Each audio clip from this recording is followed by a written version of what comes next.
শিরক এমন একটা ঘৃণ্য অপরাধ, ইন্না শিরকা লা যুলমুন আযীম, সবচেয়ে বড় বেশি গুনাহ, অপরাধ, অত্যাচার এটা হলো শিরক। সবচেয়ে সূক্ষ্ম গুনাহ হলো শিরক, সবচেয়ে বড় গুনাহ হলো শিরক।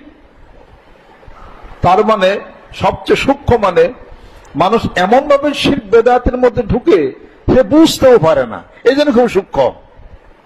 এবং এটা যদি ভিতরে ঢুকে তার ঈমান আকীদা সব নষ্ট করবে, এই জন্য সেটা বড়। এবং সে যে অবস্থানটা চিনল না, এটা তার জন্য হলো যুলমুন আযীম। এটা তার জন্য জীবনের সবচেয়ে বড় একটা অত্যাচার ছাড়া কোনো কিছুই না।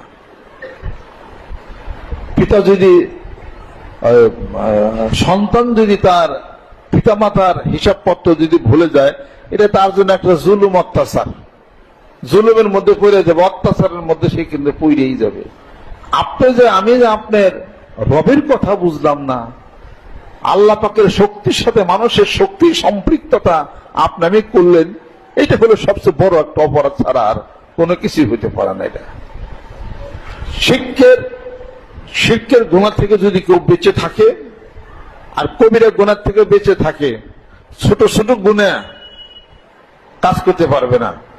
দাদা হুজুর গল্প বলছিলেন, ব্যারিস্টার সাহেব, বড় বড় গুনাহ থেকে বাঁচিয়ে থাকেন, ছোট ছোট গুনাহ লাভ মারিয়ে উঠবে, মোড়ক কাম করতে পারবে না। পরে আমি এই কথাটা পড়তে পড়তে দেখা আমি হাদিস শরীফের কথা, এটা আলহামদুলিল্লাহ। মানুষকে সম্মান করে, শ্রদ্ধা করে। আপনার শায়েখ তার ছায়া বাড়াইবেন না, সমস্যা নাই। কেউ যদি শিখবে দেন, ওই মৌলবীর কথা শুনবেন না, কথা লক্ষ্য করছেন? ও এখন বদ্ধতা শিখি নেয়, বেতন কিছু ওটা। পিতামাতার সমানে বসবেন না।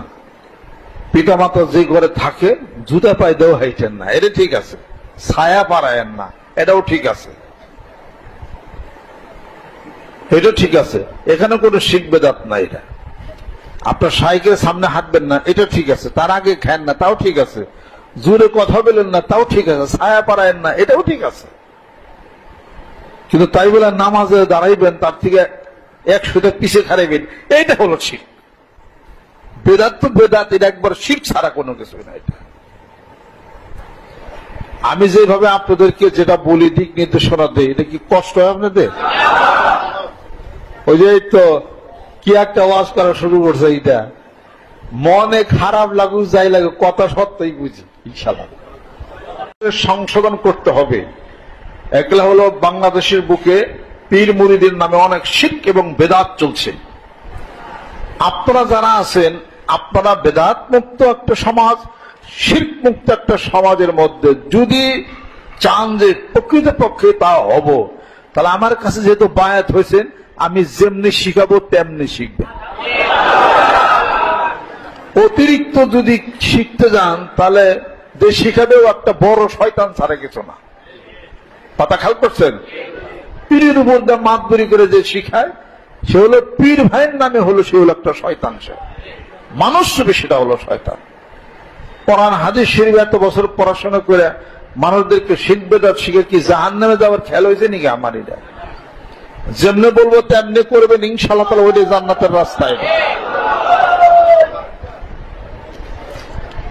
আর এইটার মধ্যে থাকলে তো আচ্ছা, এই যে জিকির করে যে আমি কান্দি, কে লিগা? আল্লাহরে ভাবনা লিগা, আল্লাহর ইশকে প্রেমে ভালোবাসায় কান্দেন, বেশ ভালো কথা। আল্লাহরে চান, জান্নাতে যেতে চান, সবকিছু চান, তো কোরআন সুন্নাহ মাফিক চললেই তো সেটা হয়ে গেল। এটা ওরা নিজের ইচ্ছা মতো মন করার কি দরকারটা কি আছে?